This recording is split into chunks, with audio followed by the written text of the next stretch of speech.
உங்களுடைய மிகப்பெரிய விரோதி அன்கான்சியஸ்னஸ் தான். ஒரு சின்ன கதை.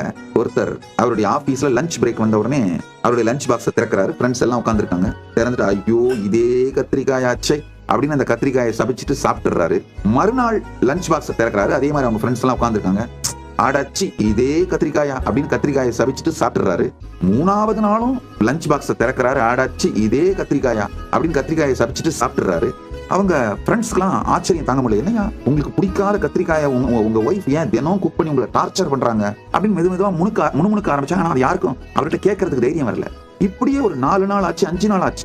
5 நாளுன்றது ரொம்ப ஜாஸ்தி. ஃப்ரெண்ட்ஸ் நேரா அவர்கிட்ட கேட்டாங்க, ஏன் சார் தினம் உங்களுக்கு பிடிக்காதுன்னு தெரிஞ்சு உங்க ஒய்ஃப் ஏன் சார் இதே கத்திரிக்காயை சமைச்சு உங்களை டார்ச்சர் பண்றாங்க? சொல்லுங்க சார். ரொம்ப பொறுமையா சொன்னாரா, நீங்க வேறங்க, நானே தாங்க சமைக்கிறேன். நல்லா புரிஞ்சுக்கோங்க. சமைக்கிற நேரத்துல நமக்கு பிடிக்காத ஒன்ன சமைக்கிறோன்ற அளவுக்கு கூட கான்சியஸ்னஸ் இல்லாம இருக்கிறத எதையோ ஒண்ணு சமைச்சிடுறது. சாப்பிட பாக்ஸ் திறக்கும் போது சரி நாம தானே சமைச்சோம் அதனால பொறுத்துட்டு சாப்பிட்டுருவோம் சாப்பிடுறது இல்ல. அதுக்கு ரியாக்ட் பண்ணி வேகிறது. நாமே தான் முடிவெடுத்து உருவாக்குகிறோம். அந்த முடிவை நாமே தான் நொந்து கொள்ளுகின்றோம். முடிவையும் மாற்றுவதில்லை, நொந்து கொள்வதையும் மாற்றுவதில்லை. எத்தனை பேருக்கு இது புரியுது? ஆஹா, என் லைஃப் அப்படியே சிசிடிவி கேமரா வச்சு பார்த்த மாதிரியே சொல்றீங்க சாமி. உடனே ஒரு கமெண்ட்டை தட்டி ஷேர் பண்ணி விடுங்க. உங்க ஃப்ரெண்ட்ஸ் யார் யார் இந்த மாதிரி இருக்காங்கன்னு உங்களுக்கு தோணுதோ அவங்களுக்கு எல்லாருக்கும் இதை டேக் பண்ணி விடுங்க.